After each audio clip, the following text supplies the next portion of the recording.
Good morning mga kababayan. Basahin ko tong hindi siya testimony, no. Nakita ko lang to sa comment section. Nakuha kasi yung attention ko.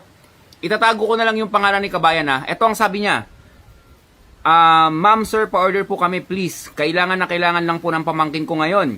Ngayon din po, 1% na lang daw ang chance niyang mabuhay kaya pinapakain na ng doktor kung anong gusto niyang kainin.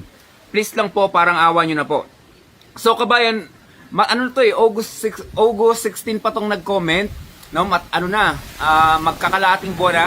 Ngayon ko lang napansin sa comment section. Kung mababasa mo to kabayan, PM mo ko, sagot ko na yung gamot mo, pa-interview ka lang, pa-interview lang yung pamangkin mo na 1% na lang yung chance ang mabuhay, sabi ng doktor, no? Kaya ibinibigay na ng doktor yung mga gustong kainin.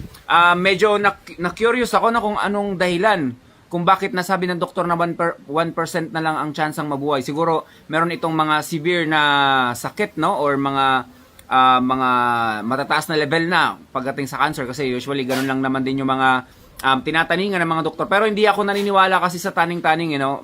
Personal opinion ko to kasi marami na ako na-encounter na tinaningan din ng buhay ng doktor pero hanggang ngayon buhay pa din. Kaya subukan pa din natin yung produkto namin. Subukan niyo pa rin yung produkto namin kasi walang mawawala. Yun lang mga kababayan, stay healthy. Ako si Chance at ako ang magsasakang gala.